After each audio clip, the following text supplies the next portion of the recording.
Okay, let's try and continue, because, we got a lot. Preparing for dinner. So when will this game take place, Wilfried asked. Right away will be completely unreasonable, and we need to match how many knights you intend to put forward. Indeed, Lestalot replied. We of Dunkelfelger also need to prepare the arena. Once we have confirmed that Roffin is available to judge, and we have secured the grounds, I will contact you again. While the two boys were working out the details, the apprentice knights similarly gathered together. Theodore was left to guard me, as a first year he couldn't play Ditter, while Lenore and the others joined the meeting. How about some tea, Lady Rosemine? Handler asked, on the verge of tears as she gestured to the table. So much had happened over such a short time span, a hot drink sounded perfect. I made my way to the seat indicated, and our servants immediately prepared to refresh our tea. As I was watching Brunhilde pour my drink, Handler eyed Lestalot and Wilfried eyeing them spoke in a hushed voice. Cordula, I wish to speak with Lady Rosemine. Here you are, Cordula muttered in response, holding out a sound-blocking magic tools. I gripped one at once. This was clearly something that Handler didn't want Lestalot to hear. I cannot apologize enough that our tea party ended up like this, Handler said. If only I were a stronger Archduke candidate. Even though things had been going so well, Lestalot had found it necessary to taunt Wilfried. Not even our attempts to smooth things over had worked, as he had then disparaged Ehrenfest and proposed to me in front of my fiancée. In response to my refusal, he had then pressured us and challenged us to dinner. Oh, also, it's bride-stealing dinner, not bride-taking dinner. I got myself confused. You even offered to pretend that nothing happened, she continued, but my brother stomped all over your good intentions. I truly apologize. I shook my head. My only intention was to escape this dinner game, but in the end, I wrapped you all up in all this as well. I am the one who must apologize. No, it was my brother who refused to take the way out that you so graciously provided, Handler replied with a sad smile. I glared at Lestalot. If we win, Lady Handler, then I intend to nullify the condition that you be wedded to Ehrenfest. I wanted only to stop Lord Lestalot. It would be much too rude of us to take you as our duchy's second wife. I appreciate the thought. I really do. But agreements made through dinner cannot be undone. Not in Dunkelfelder, at least. How annoying. Obstinate. I pulled my words, unsure of the proper noble language to use.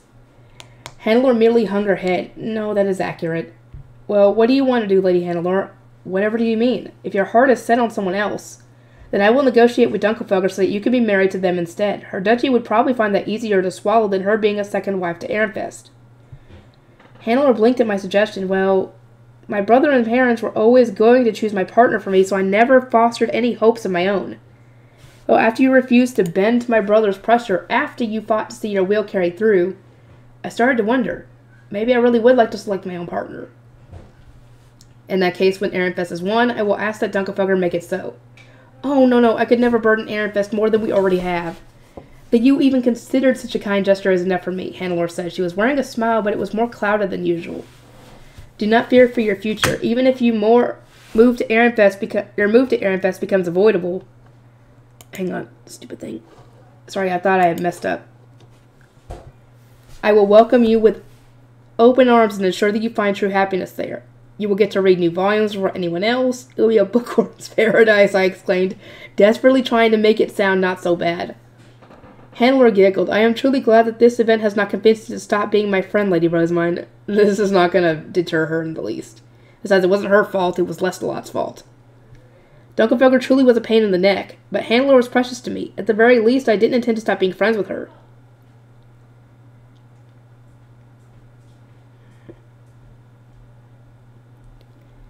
I'm assuming they don't know what a soulmate is. Or it doesn't exist for, between girls or between two girls or between two boys, so... Because she doesn't really stop saying that. She doesn't stop her from saying this. After all, Lady Handler, you and I are soulmates. What the fuck? Then, as your soulmate, I have just one more thing to say. Even with the sound-blocking magic tools, Handler lowered her voice to a whisper. You may believe that your shield of wind guarantees your victory, but know that it is not invincible. My brother has discovered means by which to deal with it. Do not let your guard down. With that, our tea party came to an end. Brother, sister, I do not understand, Charlotte asked, her face ashen. How did a simple tea party end with a dinner challenge with your engagement on the line? A lot. He just kind of snowballed after that. We had gathered everyone in the common room to explain the day's events. Lestalot's blatant selfishness was clearly to blame for our circumstances, but no matter what we said, Charlotte struggled to follow. Rosemine, Wolfried muttered, I now understand how you feel when people are demanding and answers, but you have nothing to say. I am glad, I replied with a smile. In that case, I leave convincing Charlotte to you. Wolfried smiled back. No, I leave this to you, since you are so much more experienced. Oh my, but have we not just learned from Lord Listelot that you shouldn't always rely on me? That was enough to twist his arm. And to be clear, I'm not being lazy here. I just want Wolfried to grow. Wolfried tried his very best to explain the situation, only to eventually throw in the towel and declare there's no point explaining all this. Planning to deal with it comes first. In turn, Charlotte gave up on understanding the specifics. I still cannot see how one thing led to another, but indeed let us focus on dealing with it. Instead, I assume that with Sister being able to use Shutsaria's shield, our victory is mostly assured. About that, I interjected. Lady Hannelore gave me a warning. It seems that Dunkelfelger knows how to defeat my shield. Lenore, what are our chances without it?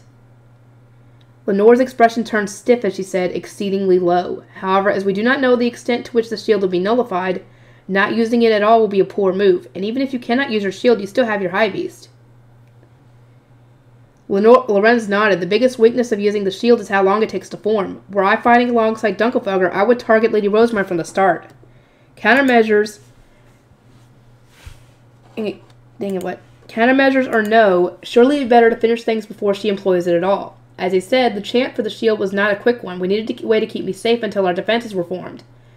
How might we accomplish that, I asked. A wide-range spell that could take them by surprise and make them falter for a moment, perhaps? Like some kind of wash-in flood? Matthias rejected the idea outright, a calculating look on his face. You are the only one who could cast such a spell, Lady Rosemine, and as this distraction is intended to secure you more time to finish the shield, it must be done by the knights. Plus, even if our knights were to combine their mana for such an attack, the fight would end then and there. He made a good argument. I pursed my lips in thought, at which point Riarda stepped forward. May I speak for a moment? As an adult, I am hesitant to speak on matters of the Royal Academy, but I cannot allow Milady to be taken by Dunkelfelger. If you are playing treasure-stealing Ditter, then replace a couple of your knights with that much mana with apprentice arts attendants who have a tremendous amount. It seemed that she was basing her suggestion on past Ditter games she knew about. But what role would attendants play? They could fill magic tools with mana and manage rejuvenation potions. Judith specializes in range combat, does she not? Assign her an attendant with plentiful mana, and get her to use magic tools filled with mana. That would increase the number of magic tools she can be entrusted with. There was a limit to how many rejuvenation potions battle-ready apprentice knights could carry, but having attendants at the ready to supply them would increase that number considerably.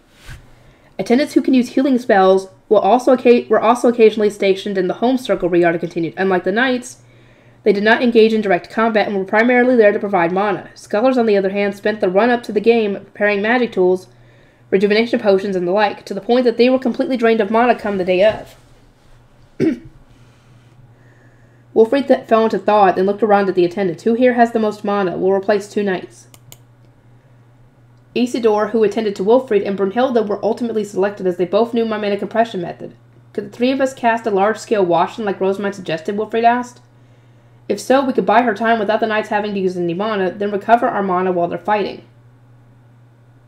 Brunhilde suddenly turned to face me. Lady Rosemine, did Lady Clarissa not say during last year's Interduchy tournament that she was researching magic tools to amplify wide-ranging spells?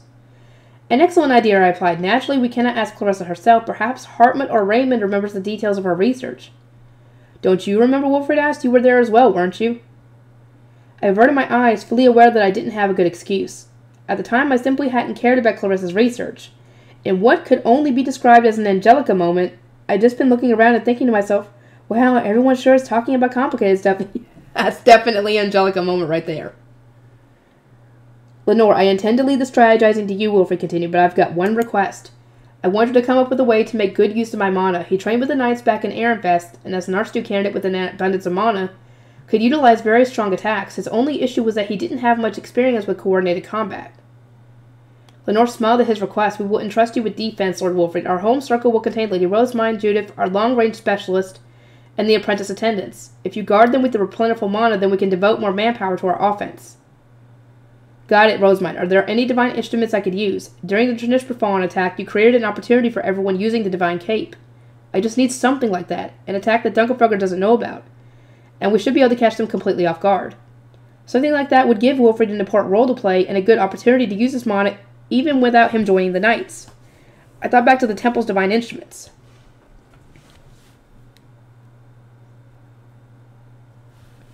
You'll need to offer your mana to the Divine Instruments if you want to learn to make them, though, and I'm not sure there's enough time before our dinner game. Let us ask Sylvester to lend us the Temple's instruments. You can use these simply by channeling mana into them. Forming Divine Instruments with your staff required a lot of mana. There was the initial investment required to learn the circle.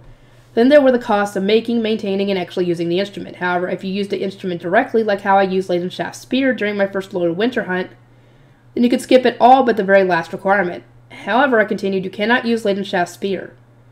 It is a fine weapon for taking down everything, including treasure, but we cannot use it against Lady Hannelore. Nothing is quite as terrifying as a spear piercing through a shield.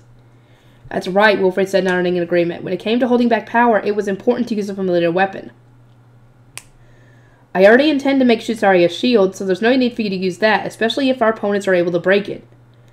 We can rule out Frutrain's staff as well. It heals everyone in the area, meaning it would heal our enemies too. That would be a problem, yeah.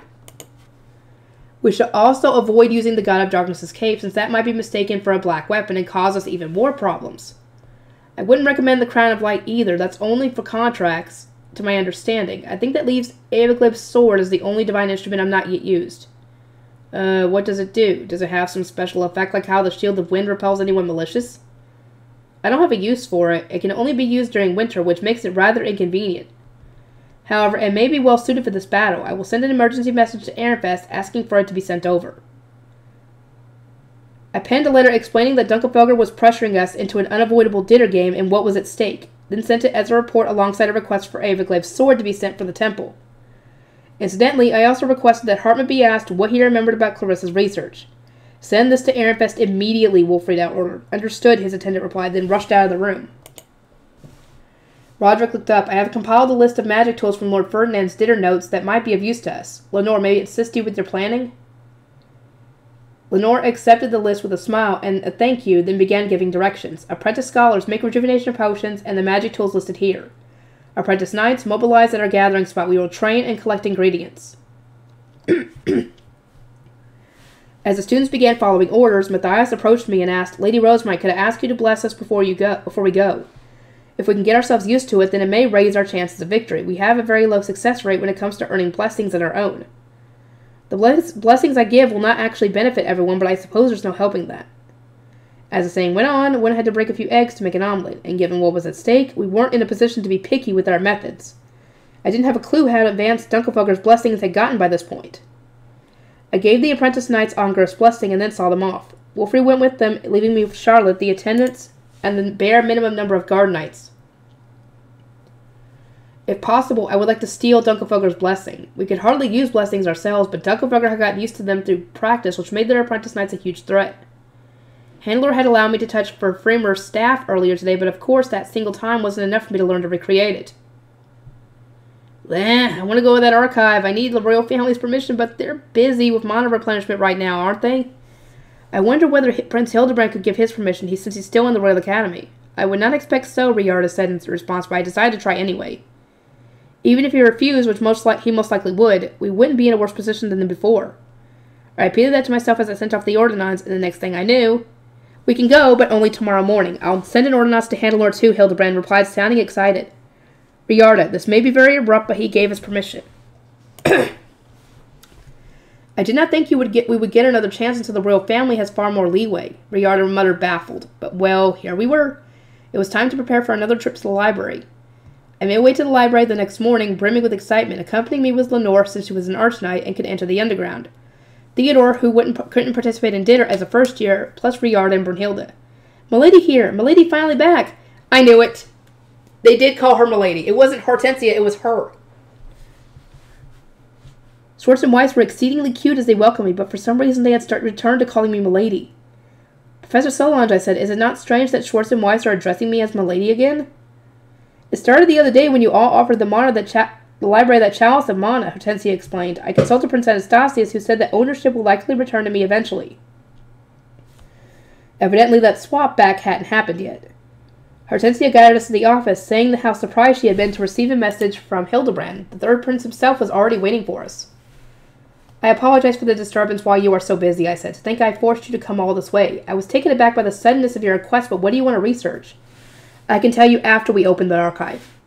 Handler arrived while I was exchanging the usual pleasantries with Hildebrand. She had fewer retainers with her than usual, likely because they were training for our dinner game. We all exchanged greetings, and the two librarians explained that with final exams on the horizon, they hadn't been able to close out the reading room. As a result, we were guided to the closed-stack archive in full view of the other students. From there, Hortensia guided us downstairs. We opened the locks as we had done before, after which our attendants began preparing tea. Rosemine, the archive is open, Hildebrand announced. Now tell me what you're researching. There is soon going to be a dinner match between Ehrenfest and Dunkelfelger, so I'm here to research rituals and divine instruments.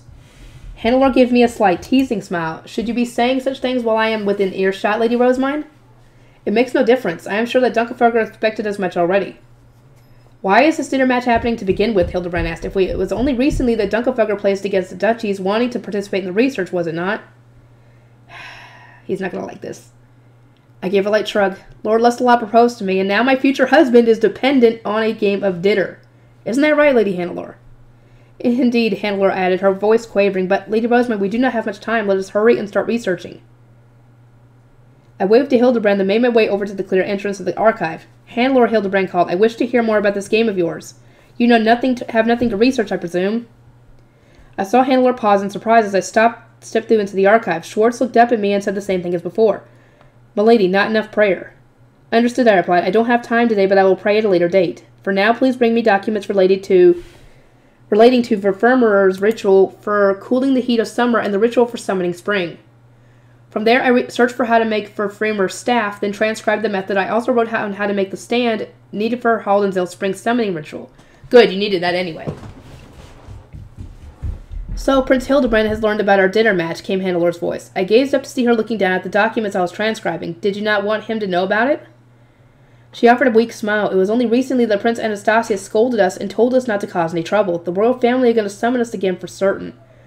Well, we did nothing wrong this time. Lord Lestalot's at fault, so perhaps Prince Anastasius can scold him in our stead?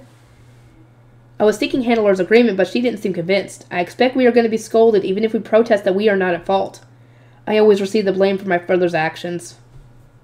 Hannelore indicated that we should leave the archive. Fourth bell was upon us, it seemed. A quick glance around revealed that Hildebrand had at some point disappeared from behind the transparent wall. After locking the archive with Hannelore and Hortensia, I asked Riardo where the prince had gone. He had quite a lengthy conversation with Brunhilde about Ehrenfest's books, but then he remembered that he had some urgent business to attend to. It was quite impossible to forget urgent business when you had attendants and managing your schedule for you. That had simply been an excuse for him to leave. He was still a young kid, so I could imagine how easy antsy he had gotten having to sit around and wait. Upon our return to the Ehrenfest dormitory, we found Abeglave's sword waiting for us, and Hartmann along with it. As it turned out, my most recent report had cost Sylvester and Florencia such agonizing headaches that they were unable to move. To think you would come as well, Hartmann. As the High Priest, it is my duty to carry out our divine instruments. Furthermore, did you not write that you wished for me to teach you the details of Clarissa's research? You remember them, I asked, blinking. Of course, he replied with a nod, speaking as though it were obvious. Clarissa requested my assistance, which I provided to some degree, so I remember the schematics precisely. Excellent, Hartmann. Oh, you truly are a retainer I can rely on, I declared, overcome with excitement. Hartmann gave a slight smile and said that he was honored to have pleased me, but then his expression turned serious. I have been given a room in the castle until your dinner match commences, and will come here daily to deliver Abeglave's sword. I can also help with the creation of any magic tools within the dormitory. I will offer my all to protect you, Lady Rosemine. Would it not be unfair to have you make magic tools, I asked, tilting my head at him. Wolfrey grimaced. Abeglave's sword in hand. You asked for a divine instrument to be brought from the temple, and used Prince Hildebrand to transcribe documents from the underground archive, and now you're worried about playing fair? We only need to win. It doesn't matter how we go about doing it. Use everyone and everything that you can. And so, with Hartmann at the lead, Ehrenfest apprentice scholars steadily began making magic tools for our upcoming battle. The apprentice knights cycled between training and gathering ingredients, all the while thinking up several strategies they could employ. As for Brunhilde and Isidore, they desperately compressed their mana, trying to increase their mana quantities as much as possible, while learning how to use the created magic tools one after another. I accompanied the apprentice knights to our gathering spot, where I practiced granting them blessings and then making for Framer's staff to remove them again. At the same time, I taught Wolfrey to use Abeglave's sword. As an example, I will make Abeglib's sword myself, I said, then turned my staff into a sword and spoke the god of life's prayer. A blizzard formed around me, a pillar of white light appeared, and mana shot off somewhere again. Where is that mana going? That's what I wonder. I got the feeling that in the run-up to our dinner match, there were going to be a lot of spontaneous light shooting up into the sky, both from us and from our opponents. Oh boy, no, it's bride taking dinner. I could have sworn it was bride stealing dinner. Isn't bride stealing dinner without the bride's consent? Or is that bride taking dinner? I'm getting myself confused here. Oh, Lady Rosemond, the day has finally come, Roffin said, welcoming us to the arena with a grin so eager it was annoying. Bride taking dinner isn't all that rare back in Dunkelfelder, but I never thought such a large-scale version would take place here in the Royal Academy. Such passion is heartening to see. The only reason we're here is because your duchy is putting so much political pressure on us. Is that really passion? Is this truly heartening? According to Roffin's explanation, what we were going to play was basically the same as treasure-stealing dinner, albeit with a different name. In Dunkelfelder, it happened when a boy's proposal to a girl was refused by her parents. Relatives from both houses would come together so the bride could be with her suitor. Generally, in cases with the groom to be lost, he would simply stop pursuing the girl. Further conditions were very unusual, so those from Dunkelfelder have been very surprised by my declaration that we would get Handler if we won. This wasn't an Ehrenfest custom, though. We weren't about to play dinner without anything to gain. Though I suppose there's some value in having a way to make obstinate Dunkelfelder boys give up for good. You have my full support, Lady Rosemond, Roffin continued with a smile. We would love to have you marry into our duchy. He's making it sound as though I actually wanted this dinner game to happen. I opened my mouth to protest, but before I could speak a word, Hersher literally pushed Roffin aside and glared down at me with a look of extreme displeasure. Lady Rosemond, I believe I asked you not to interfere with my research. What is the meaning of this? Long story. Lestalot will not quit. He will not take no for an answer, essentially. Hersher had apparently been chosen to serve as a judge from Ehrenfest. She would be watching the game from the audience while Roffin would be flying around the arena evaluating the match from atop his high beast. As a dormitory supervisor, Hersher had been unable to refuse. She had been cruelly dragged from her laboratory. Not even my excuse was enough to rid Hersher of her discontent. Wilfred and I both went ahead and apologized to her. My research environment has finally been perfected, she said. I would not want you losing now. She was supporting me in her own unusual way. I could only respond that I would do my best. A look at the audience revealed that students from both Dunkelfelder and Ehrenfest had come en masse to support us. A few from Dunkelfelder were holding what appeared to be a large magic tool. What is that thing? I decided to ask Hannelore. She was clad in a full suit of armor, similarly to the other knights, though she wasn't wearing a helmet. Lady Hannelore, what is that magic tool some of your duchy spectators are holding? Audience participation is forbidden, is it not? Oh, that is simply for recording the dinner match. Dunkelfelder requested it so that he might see how the fight goes. It will not influence the game at all, so please play it no mind if you can. Dunkelfelder had apparently asked to come to the Royal Academy to watch the bride taking dinner game, putting Roffin in quite the bind. This magic tool was more or less a desperate compromise to keep him from his home duchy. If you're absent that magic tool, does that mean he supports our decision to play with your marriage on the line, I asked? My hope had been that he would stop Lestalot's rampage, not enable it. Handler lowered her gaze. He said that he would not shame us all by interrupting what must be decided through dinner. Do anything you can to win, were his words.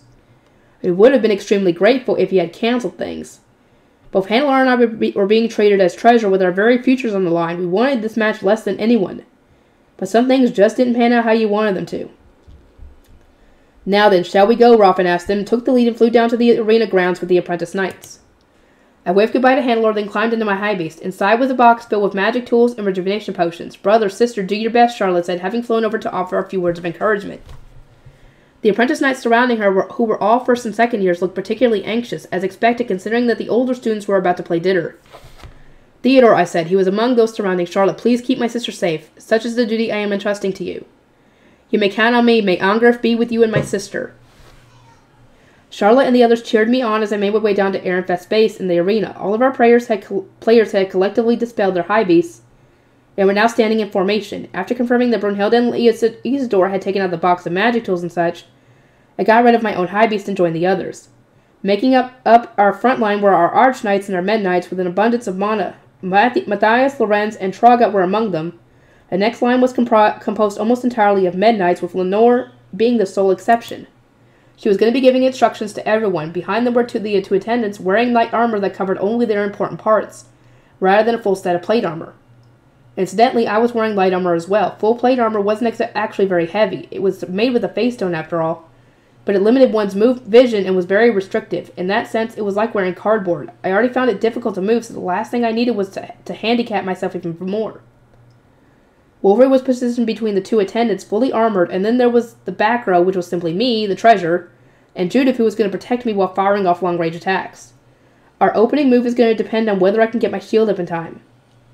Lenore had told me to use Gatelt right away, then hide behind it while chanting to complete Shizaria's shield. The apprentice knights were confident that our opponents would try to interfere, and as there was some distance between our bases, a long-range battle was pretty much guaranteed.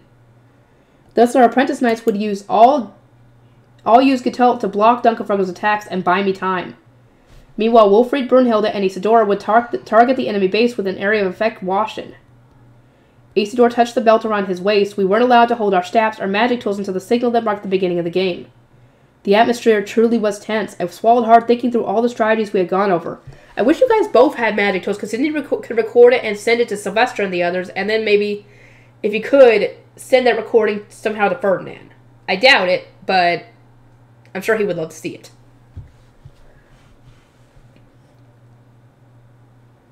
I swallowed hard, thinking through all the strategies we had gone over. Both leaders come forward, Rafik ordered.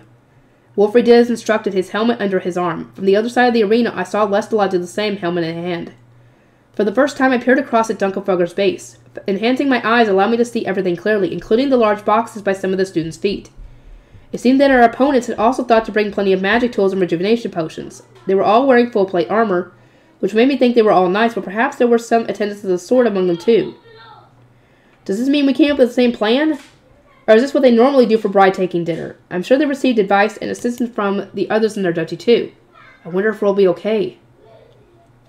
Everything was so tense and I was anxious to the point of trembling. I've given Dunkelfugger a copy of a dinner story some time ago, so they probably already knew about several of Ferdinand's strategies, and if they also received guidance from Knights of the Day, then it was possible that they had predicted our intentions. That's not good. Hartman had been visiting our dormitory each and every day, stressing that we weren't to lose. Sylvester had allowed us to borrow a divine instrument and was providing his support on top of that, and then there was Bonifacius, Karstedt, and all the others who had advised us on strategies. We had to come out on top here. Welfried and Lestalot were soon face to face, facing one another with stern glares. Raffen, who was standing between them, took out his staff and pointed it toward the sky, spurring them both to do the same. May this be a nice, fair game, Lestalot said. Our Ob instructed us to do everything in our power to protect Rosemine, Wolfried replied. We will not lose. And that, Wolfried and Lestalot turned away from each other, went back to their respective bases, and then donned their helmets. After confirming that everyone was in position, Raffen made his staff, which was still pointed toward the heavens, turn blue, and then swing his arm down. Begin! Gatelt! In an instant, Ehrenfest apprentice knights all produced their staffs and readied their shields. I did the same, then began my chant. O goddess of wind, Shizaria, protector of all. Isidore grabbed a magic tool from his hip and thrust it up into the air, causing several magic circles to form. It was a device that bolstered the strength of wide-ranging spells made for us by Hartman based on Clarissa's research. O 12 goddesses is heard by her side. No sooner had the magic circles appeared than Wolfried, Brunhilde, and Isidore all raised their staffs. At the same time, Matthias shouted, Dunkelfegger has thrown something. Ready yourselves. From then I continued my chant. Please hear my prayer and lend me your divine strength. An instant later, a blinding light flashed across Ehrenfest's base. Thankfully, the attack largely missed me. I was behind several apprentice knights and shorter than everyone else, but the knights in the front row all got completely blasted.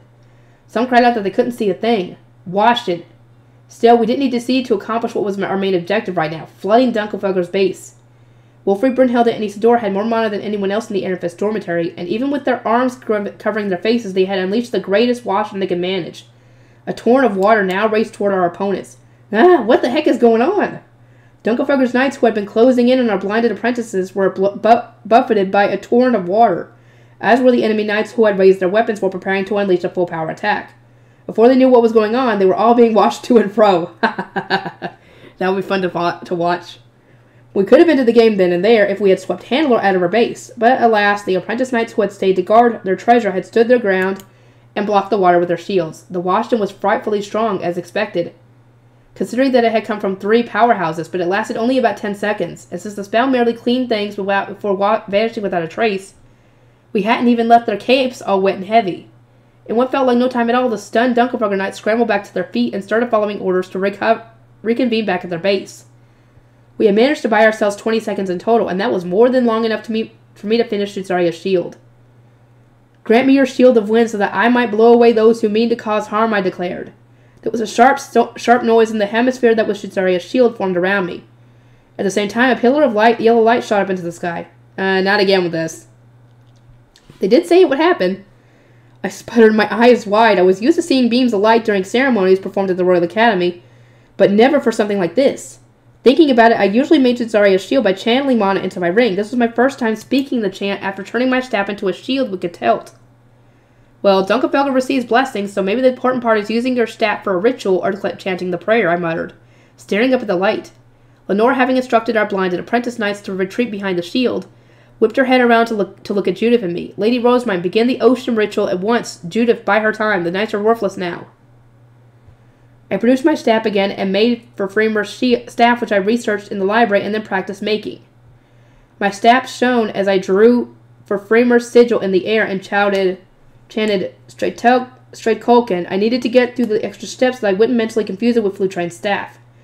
O goddess of oceans for Freemer, I said, beginning the prayer while gently spinning the staff. My intention was to seize the blessings that Dunkelfelger had received for this match and return them to the gods. I'm going, Judith called out in response to Lenore's command and jumped under high beast. She flew up and took the place of the Wilfried squad, all of whom had fallen back to chug rejuvenation potions. Then, Hira! Judith used the sling to throw a softball-sized magic tool at her opponents reconvening at their base. Something's coming, one of their knights shouted. Knock it back. It's not worth the risk, cried another. Catch it with a net. One of Dunkelfelger's apprentice knights transformed their staff into a net and caught the magic tool. They had anticipated that it would explode, and explode it did, spraying out dust and red smoke the instant it made contact. Ah, my eyes! my throat! Don't breathe in, it makes your extremities go numb. That's not good. The apprentice knights regrouping at Dunkelfelger's base suddenly began to flail and struggle in pain. They were in no condition to attack us. Hartmut shows not even a shred of mercy for Lady Rosemine's enemies, Brunhilde uttered awestruck as she recovered her mana using a potion. Hartmut had gotten the apprentice knights to gather a red and white spiky fruit called a Nagarosh. He had then crushed the fruit into powder and weaponized it with the use of exploding magic tool. Powder Nagarosh was a very effective irritant, making those who got even the smallest amount in their eyes weep uncontrollably. So it's kind of like pepper spray? Those who inhaled it wouldn't fare any better. Their noses would itch and gush snot, and their throats would sting and burn. Some would end up feverish, while others would lose all feeling in their hands and feet. Hartmut had said the effects were short-lived, and that a simple washdown could squash the powder from one's eyes, but still. Ironfest's magic tool had proven far more vicious than Dunkelfelger's simple blinding one. Do not falter, Letslot exclaimed. We learned 2 years ago that Rosemine used vicious and cowardly tricks unbefitting a saint. Wash the powder away with washdown. I didn't come up with this. Hartmut did. Putting that aside, I poured mana into my physical enhancement magic tools while spinning for Freemer's staff. There came the rushing sound of waves. Then the Dunkelfelger apprentice knights started being stripped of their blessings. Ha! Our opponents, who were so accustomed to their enhancements, immediately began to stumble and drop to the ground. I was also trying to steal their passionate competitive spirit and calm their hearts. It would take them some time to pump themselves up again. What are you doing? Lestalot roared at us from Dunkelfelger's base. The match isn't over yet. This was far more than just a post-dinner ritual, however. It was meant to calm heat, though it was not really meant to be performed midway through winter. To the gods who grant us their blessings with our gratitude and prayers, we offer our mana, I prayed, holding for Freemer's staff overhead. A tremendous boom then followed as a pillar of light fired up into the sky, followed shortly after by the mana of the blessings I had stolen. Our opponents were dazed, their blessings having been stolen before the fight could properly begin, but now we were going to be playing on more equal terms. By the time Dunkelfelger's apprentice knights were back in formation, our knights who had previously been blinded were able to see again. Everyone was on high beast, ready to fight. Lady Rosemine may have removed our opponent's blessings, but do not let your guard down. They still have Rarstark. Lenore said, Traga, Lorenz, stay on him at all times. Do not separate from one another. Is that understood? Yes, ma'am, Traga and Lorenz replied, saluting. Whoever this Rarstark person was, he was evidently strong enough that our two best close-range fighters needed to face him together.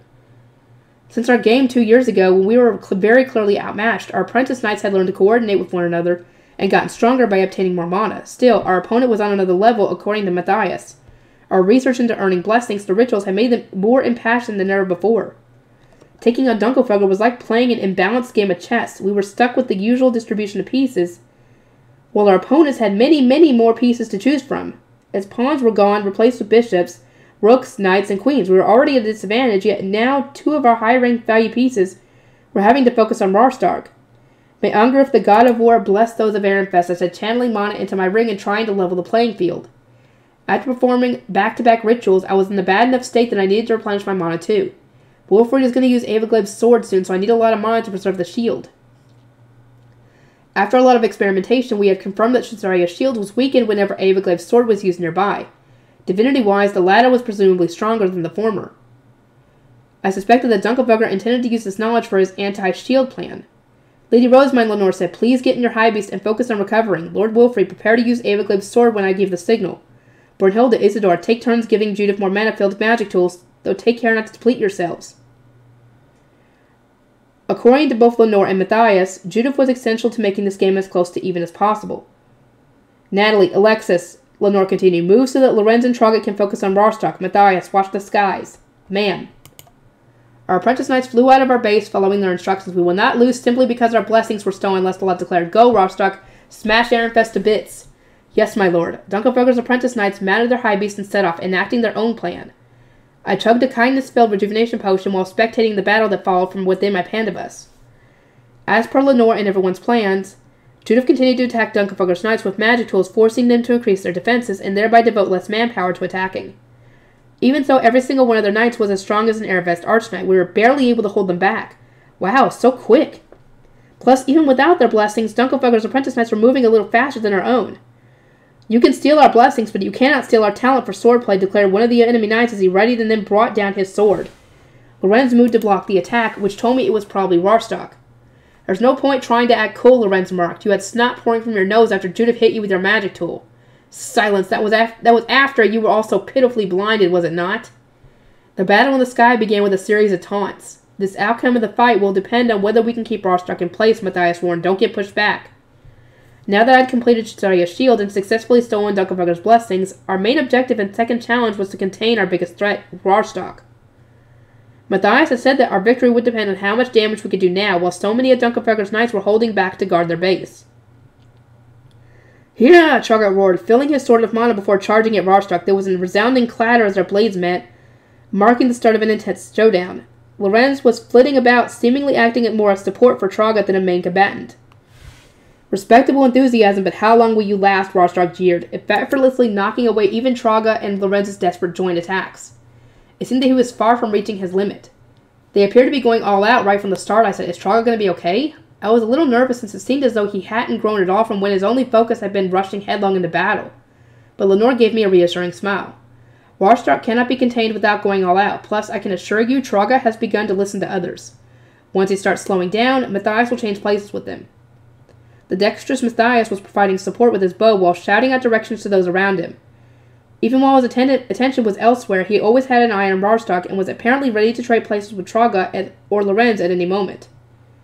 I too will be providing support while giving instructions, Lenore said. Judith attacked the enemy lines. From there, Lenore stopped glaring at the battlefield and moved to join the fight. I strained my eyes as I watched her leave Shizaria's shield, but the high beasts in the sky were moving too fast for me to make anything out. I wonder who's who. Everyone's positions changed on a dime. I could see weapons striking each other, but I couldn't tell the knights apart since they were all wearing helmets. As my eyes darted across the battlefield, the only person people I could recognize were Matthias as he gave instructions, and Lorenz and Traugott since they were always sticking together. Nobody even tried to attack Shizaria's shield, likely because they had seen the Sovereign Knight's order confirm its strength for the royal family. Their focus right now was the battle at hand. Everything else could come later. Judith used this next, Isidore said, handing her another mana-filled magic tool made by Hartmut. Judith flew out of the shield and slung the magic tool at the opposing knights with a loud, "Hyah!" By the time she returned, an explosion had rung out from the enemy lines, and there were screams again. Hartmut's magic tools really were proving effective. Still, I'm impressed that Hartmut managed to make this many, I said, peering into the box stuffed with magic tools. Brunhilde smiled, having taken a pause to recover her mana. We left the apprentice scholars exhausted and unmoving while the brewing room before coming here. Hartmut had made many different magic tools, and they were organized according to their destructive might. The low-level ones produced deafening noise or blinding light, like the tool that Dunkelvogger had thrown out at the start. Others produced a nauseating odor or made gross bugs fly out. They weren't too bad, all things considered. Anyone in range when one went off would only be temporarily immobilized or distracted. Mid-level tools were those that utilized numbing or sleep powder, or one that caused one's eyes to water or nose to run uncontrollably. The tool we had used at the very beginning of the game was included in this category. They caused physical ailments, but since they were generally dependent on powders, a quick wash-in worked as an effective counter. If using wash-in wasn't an immediate option, however, or if those affected took in a lot of the powder, then the effects would last much longer. The high-level tools were apparently to be used in brutal, horrifying strategies taken from Ferdinand's reference documents. They were genuinely quite dangerous when detonated. Some fired out rock shrapnel, while others produced a sequence of explosions like fireworks. The attacks from these magic tools could do serious damage if not properly shielded. Isidore was handing over low and mid-level tools seemingly at random, so we weren't sure what any given one would do before it exploded. Our opponents were equally unsure. All they could do was ready their shields in fear of what was to come. For now, we don't need to worry about an attack on our base, at least. Just as that thought crossed my mind, Wilfred's guard knight Alexis dove into Sharia's shield. "Heal me, please," he shouted, falling from his high beast, then turning back to face the battlefield, holding his arm all the while. I followed Alexis' gaze just in time to see the Dunkelfugger apprentice knights, who had been chasing him and collide with Sharia's shield, and get thrown back with great force. The burst threw him out of position, but he quickly regained his footing and returned to the battlefield. He must have understood that entering the shield wasn't an option. After confirming that his pursuer had given up the chase, Alexis sighed in relief and removed his helmet. Dunkelfugger knights are much stronger than they were 2 years ago. They have better technique and threw us into disarray faster than expected. What? Wilfred exclaimed. Alexis had ended up losing to an opponent whom he had at least been expected to match on his own. At the moment, Lenore's and Matthias' support was keeping the front line stable, but it seemed that wouldn't last long. Wilfred turned to watch the battle. I did the same. From the look of things, Ehrenfest was already struggling to stand his ground, and his position was only getting worse. Dunkelberger comes across as more serious and dedicated than ever before, Wilfred remarked. Apparently they started playing non-stop dinner in their dormitory to gain blessings from the ritual. But we trained really hard as well, Alexis muttered, frustrated. And our opponents trained even harder, I said. And fighting is in their blood. Dinner is in their blood, essentially. So this is going to be a lot harder for them than it is for Dunkelberger. It was clear at a glance, and they really were taking the battle a lot more seriously. Their apprentice knights could obtain blessings on their own, whereas our apprentice knights couldn't. Not to mention, I continued, Dunkelfugger is fielding mostly archknights. Ehrenfest, in contrast, is relying mostly on med knights. Even with mana compression on our side, there can be no avoiding the difference in our duchy's mana quantities. Mana compression needed to be done with some level of desperation. I could teach others my multi-step method, but how much they gained from it would depend on their own efforts. Sure, our apprentice knights had gotten stronger through Bonifacio's mandatory training, but Dunkelfugger students simply cared way more. They played Dinner 9 constantly, and their skill level determined whether they could get to play in the Interduchy tournament. Alexis, allow me to heal you, I said, then return to battle as soon as you are able. I reached my ringed hand out of the window of my pandabus and gestured Alexis over before granting him Hellschmier's blessing. Once the green light had healed his wounds, he chugged a rejuvenation potion in one go, and then put up a new one on his leather belt. They got me. This time it was Natalie who flew over for aid. Alexis' expression hardened. He gave the empty bottle to Brunhilde, put his helmet back on, and then headed off to take Natalie's place. Come here, Natalie, I said. May Hellschmier's blessing healing be granted. I thank you, Lady Rosemary. While I was healing Natalie, 2 more apprentice knights returned to our base. Dunkelfugger was largely on the defensive, and we had more than active fighters. Yet more and more of our apprentice knights were getting wounded. This meant fewer knights on the battlefield, putting Ehrenfest in an increasingly worse position. How goes the battle, I asked. Not well. Matthias is fighting in my place and Lenore in his. In other words, Matthias and Lenore were having to observe the battlefield and give out instructions while at the same time participating in the battle themselves. But wasn't Matthias supposed to take over from Traga or Lorenz? I frantically scanned the battlefield until I spotted 2 ochre capes fighting 1 blue. Traga had been fighting all out from the start, so he was slower than before now. He was providing support for Lorenz instead of the other way around. Traga returned to base for healing. Lorenz's voice resounded. No, Traga roared in response. I was ordered to hold down Rostock with you. I cannot leave until support comes, or I am ordered to do something else. Until then, I must endure. Traga wasn't just being stubborn. He was acting strategically while keeping the entire battlefield in mind. Lorenz must have realized this as he replied with a determined right. Traga and Lorenz were still cooperating well, but with Matthias now covering for the wounded, support would never arrive. Once they were both completely exhausted, there would be nothing to contain Rostock. Our battle plan is falling to pieces. Not only was our front line starting to waver, but I was stuck healing one person after another, meaning I didn't yet have all my mana back. This isn't good. Still, what mattered right now was getting the apprentice knights back into the fight. I continued to aid them as they arrived, though I could feel that Dunkelfugger was slowly encroaching on us, and soon enough, Ehrenfest's front line is crumbling, Lestalot roared. Use this chance to crush them all at once. He must have been sure that victory was in Dunkelfugger's grasp as he sent some of the knights defending their base to attack us instead. There was no way we would be able to hold on when we were already stretched so thin. Rosamund, do you think I should go now? Wilfred asked, eyeing the box containing Abelglave's sword. We need to heal all of our knights at once and get our front line back in order. I'll go buy some time. You have my full support, brother. No matter what happens, do not stop until the ritual is complete. Right. Keeping half an eye on Wilfred as he picked up Abelglave's sword, I turned to those gathered in the shield and started giving out orders. Brunhilde, stay with Judith and use 2 or 3 of the high-level magic tools in quick succession.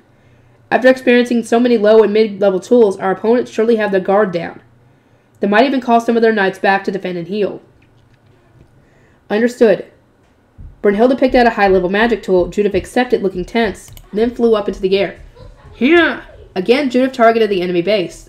This time, just as Dunkelfelger's reinforcements moved to enter the fray. All of our offensive tools thus far have produced sound, light, or powder, but not this one. It detonated with a thundering boom, unleashing violent flames and a pillar of smoke. Handler shrieked, and the enemy knights all turned to the source of the commotion. Both of the would-be reinforcements and those pushing back Ehrenfest were completely distracted. More are coming! Retreat! One of the opposing knights cried upon seeing Judith throw a second tool. Their attacks are more devastating than before.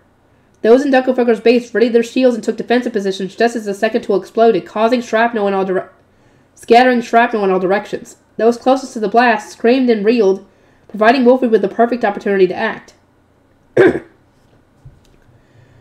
He left Juzaria's shield with Abelglave's sword in hand. Trying to activate it inside the shield would cause the shield to disappear.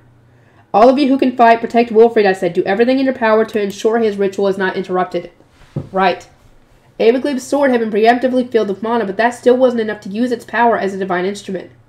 It was similar to how you needed to infuse Leidenschaft's spear with an excess of mana to make it start crackling with blue lightning.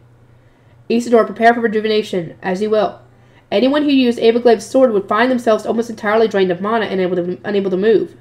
That was why it was crucial to have someone standing by to retrieve them. This wasn't something we could leave to Brunhilde, so Isidore had accepted the responsibility as Wilfred's attendant and a fellow male. They're doing something, one of the opposing knights cried. Stop them! We won't let you, shouted another. Those protecting Wilfred while he channeled mana into Abelglave's sword threw nets and Hartmann's magic tools to fend off the approaching enemies. Over time, Abelglave's sword began to change its white facestone blade. Its white facestone blade shone bright white, and an icy wind started to swirl around it. Pouring more mana into the sword would intensify the cold air until it turned into a whirlwind of ice and snow. O God of life, Abelglave, ruler of restoration and death, Wilfred prayed. O 12 gods who served by his side. He was squeezing his eyes shut while gripping the sword in his chest, pointing its blade toward the heavens. The sight alone was enough to whip Dunkelfelger's knights into a frenzy. Stop him, one cried. Don't let him finish that prayer. All at once, Dunkelfelger's knights dropped whatever they were doing to swarm Wilfred. The sudden change came as a surprise to our own knights who had been engaged in combat. But they quickly recovered and gave chase. Protect him, one of our knights shouted in response. Don't let them get close. Dunkelfelger's apprentice knights rained arrows down on Wilfred, trying to interrupt his prayer. The surrounding knights deflected as many as they could, but 1 or 2 met their mark. Thankfully, Wilfred was wearing the charms he had received from Ferdinand, which reflected the arrows and responded with mana counterattacks.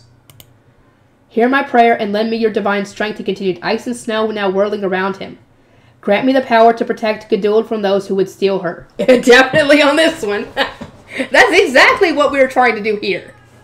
Except she's not... Never mind. Dunkelfelger's apprentice knights started to back off. They could doubtless feel Abelglave's power and were on guard about what was going to happen. I offer thee my unwavering faith. May my highest ideals be met with praise and with lasting protection. Grant me thy divine power so that no enemies may approach. His prayer complete, Wilfred suddenly opened his eyes again. He was holding Abelglave's sword at the ready.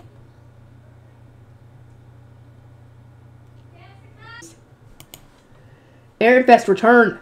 Ehrenfest's apprentice knights, who knew what was about to happen, instantly retreated into Juzaria's shield. There were so many of us that I needed to make the shield even larger, which only made it harder to maintain. It was near impossible to use Juzaria's shield and Abelglave's sword at the same time, so our plan really was testing my limits. Yeah! Wilfred roared as he swung Abelglave's sword horizontally, putting his heart and soul into the attack. In the blink of an eye, 20-some subordinates of the Lord of Winter appeared, all made of ice and snow, and descended on the Dunkelfelger apprentices and their base. The strength of those summons depended on the user's mana. They were the result of an ultimate move that drained almost all of one's mana in a single swipe. What's going on?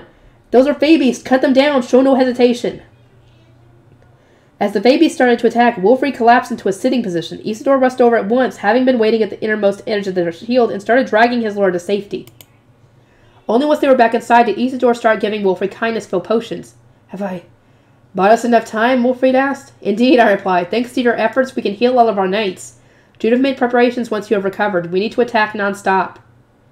Dunkelfelger would similarly return to their base to heal after defeating the Lord of Winter's subordinates. That would be our moment to strike. While they are recovering themselves, we will strike with a flurry of our most powerful attacks, Isidore continued. Ideally, we would also have something to destroy their rejuvenation potions.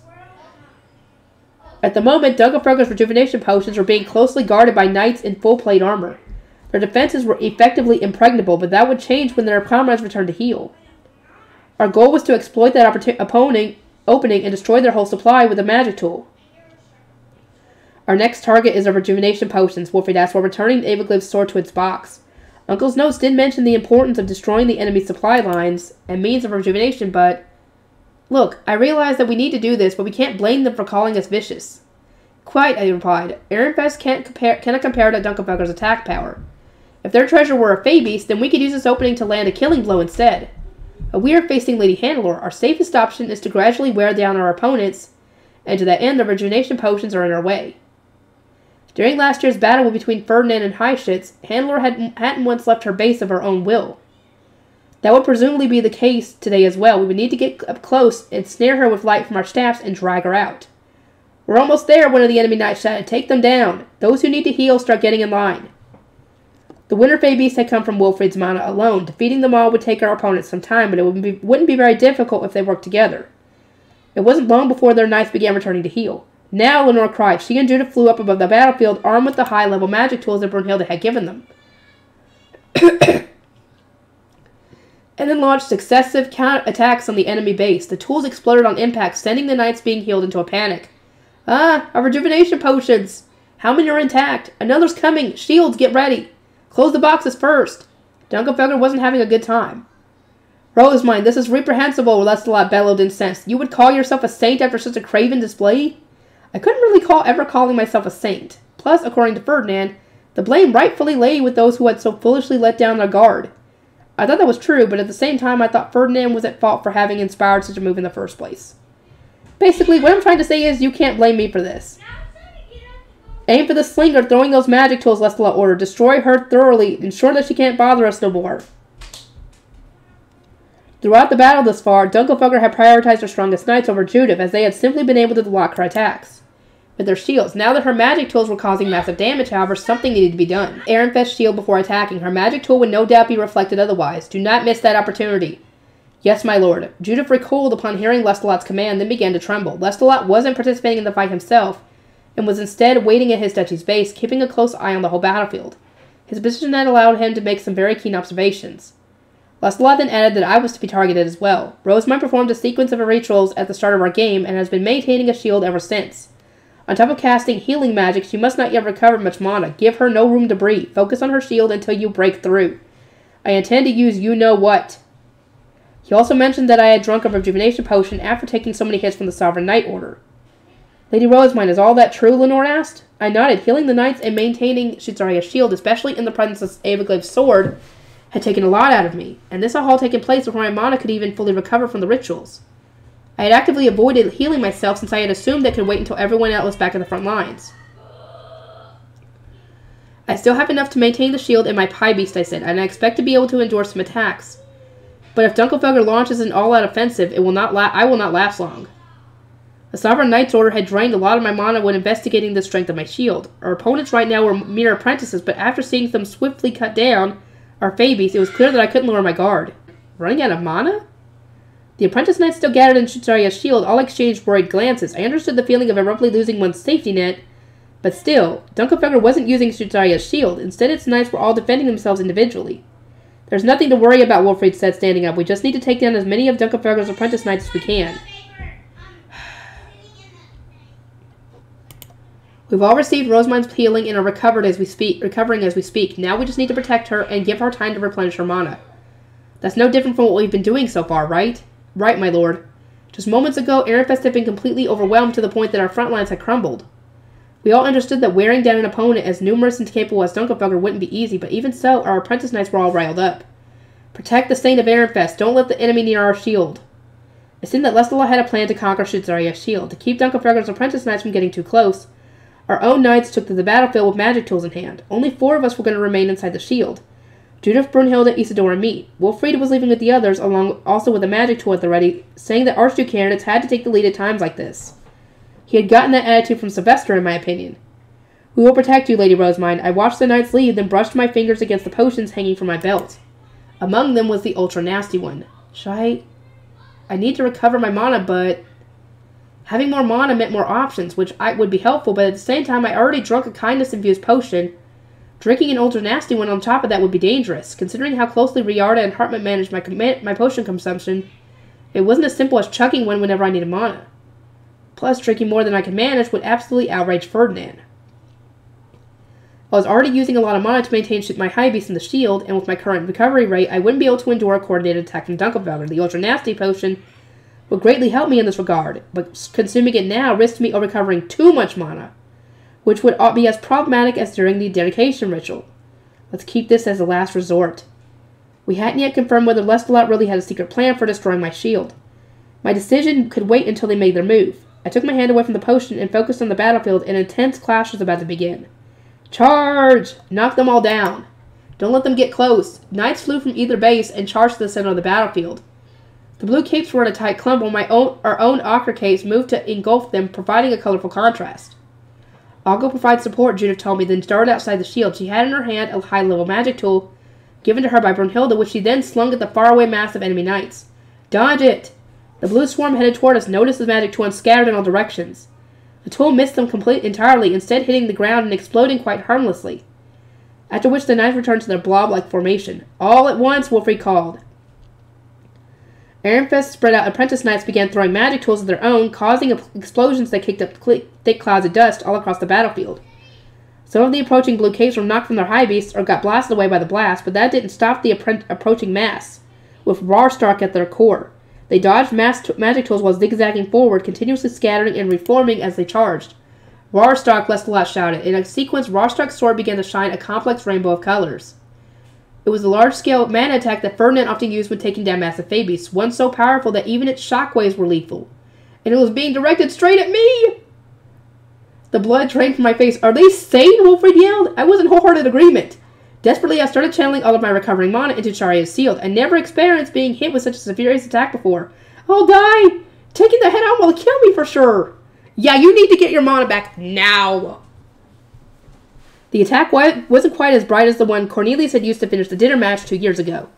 Rarstark was probably holding back somewhat. His performance thus far made it clear that he was capable of more. Not that made me feel any safer. I want to live! Rarstark roared as he swung down his sword. An imposing light shot forth, heading straight for our base, swirling with all sorts of complex colors. Ehrenfest's apprentice knights held up their Gestalt-made shields to defend against the attack, but the shockwave alone scattered them with ease. Indeed, the monstrous light blew through all obstacles in his path as it shot toward me.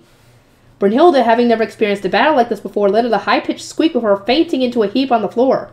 Or on the ground. Yeah, I don't blame him. Isidore similarly dropped his head in his hands. Judith was the only person in the shield still able to guard me. She was standing in front of me, her back turned to the light, spreading her cape in an attempt to keep me safe. This is the most I can do, she said, though her voice was dwarfed by the crackling and screeching of Sharia's shield. Rarstark's attack had reached our defenses. Even with Judith's cape blocking my view, my vision went pure white. A deafening roar assaulted my ears, and the mana needed to maintain the shield was sucked out of me all at once. My only focus was channeling mana into Sharia's shield. Brunhilde was unconscious, Isidore was in the fetal position, and Judith was standing in the path of a terrifying attack. I couldn't afford to collapse. Too many people were at risk. I wasn't sure how long the clash between light and shield endured. Was it mere seconds, or much longer? All I knew was that eventually the light disappeared and shapes and colors slowly returned to my vision. My ears were ringing so much that everything sounded muted, but I could make out the din of combat somewhere in the distance. Judith was still standing with her cape spread out in front of me. We were both gazing upwards, albeit from different angles. I suddenly dropped to the ground. My high beast had vanished, and its face stone landed at my fingertips. Maybe I had been too focused on maintaining the shield, or maybe I had simply run out of mana. Is it over? Judith asked, dazed, still spreading her cape to protect me. I stood, looked to the sky, and nodded. Sharia's shield is still there. It must be over. We both sighed and smiled at each other, but then a shadow darkened the earth between us. Uh-oh. What? I turned my attention back to the sky, surprised that something was right above us. There was a high beast over our shield with its wings spread, though not for long. It disappeared a moment later, leaving Lestalot in his place. So as soon as they did that attack, he went and flew over to jump in. He was falling toward us, a large black shield attached to his left arm. Eep. There was no way that Lestalot, an enemy knight, would be able to enter our shield during a game of dinner. He would naturally be knocked back, and yet he somehow made it through, forcing his way inside from behind his black shield. But how? I exclaimed, looking between Lestalot and our shield. Some of my mana had been sucked out, but our defenses were still standing strong. Is that shield made from black face stones? That's the only thing I could think of.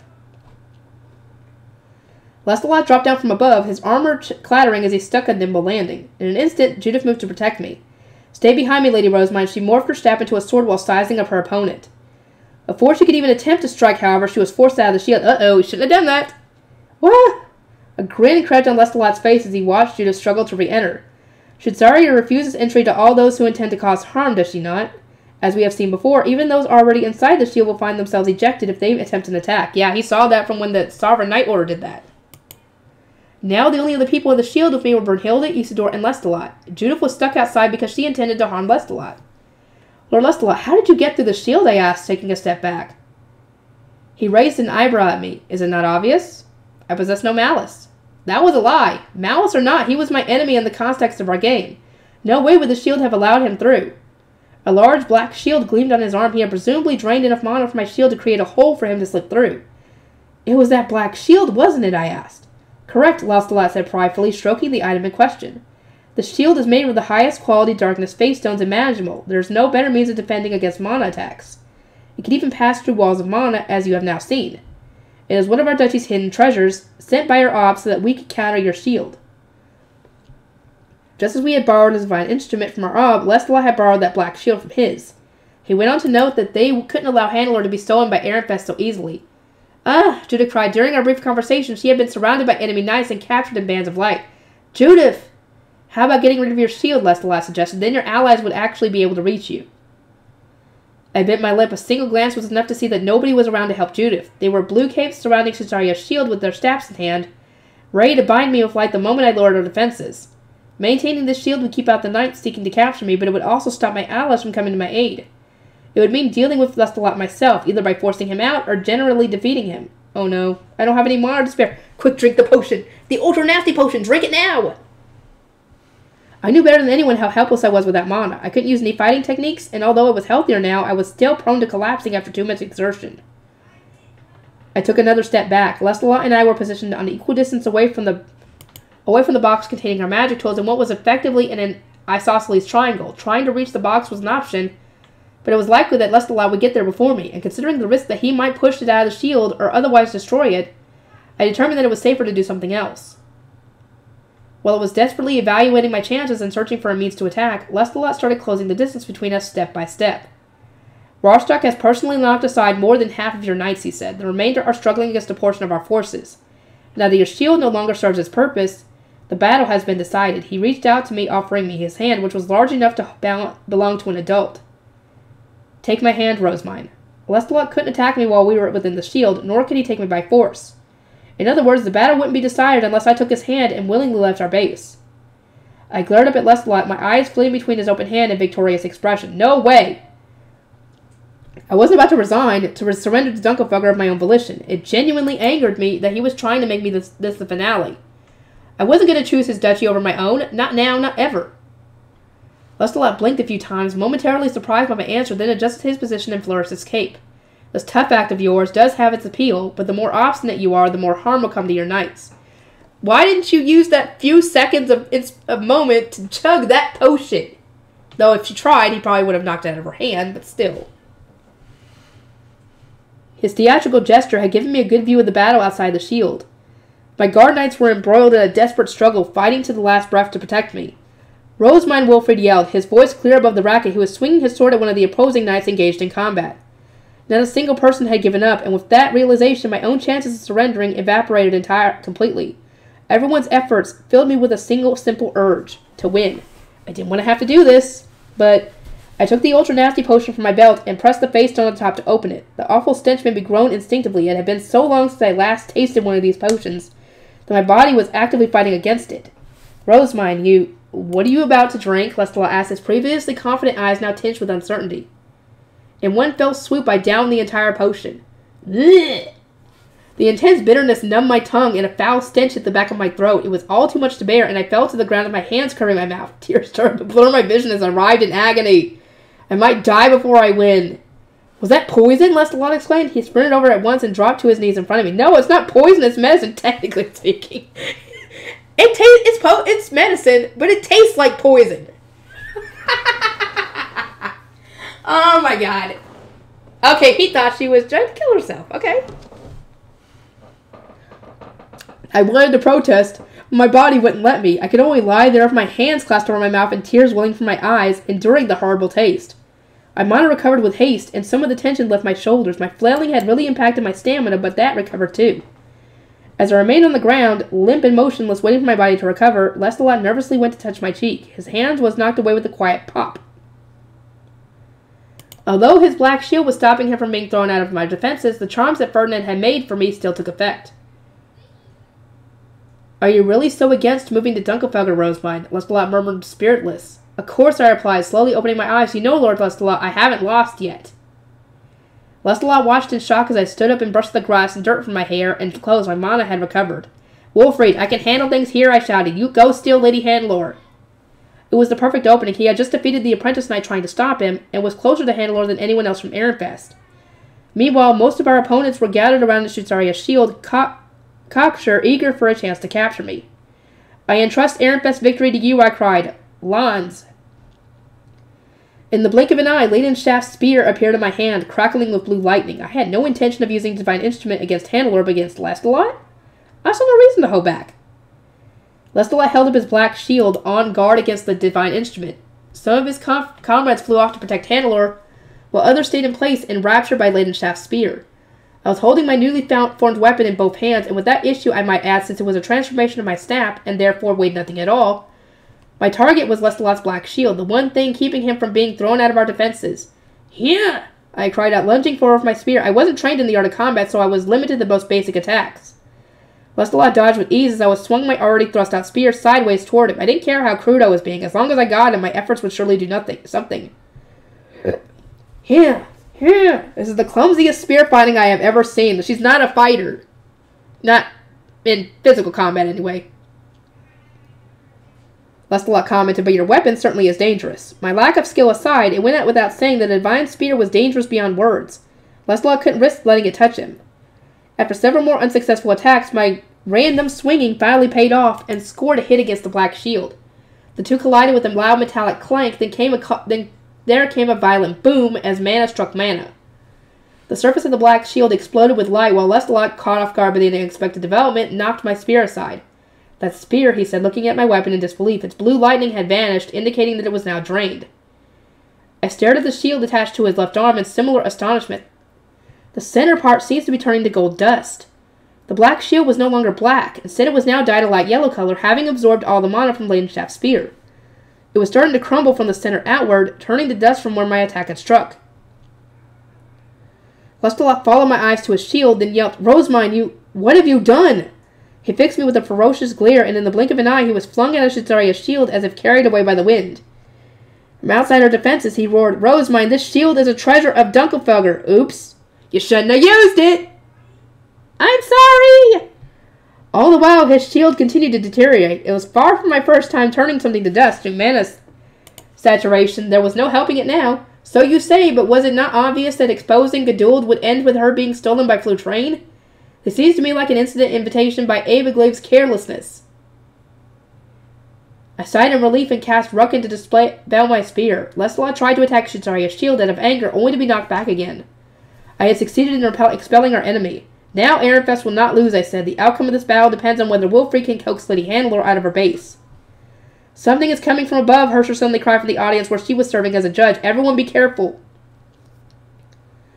I turned to look and spotted countless figures in the sky over the arena. They descended on us, letting out war cries.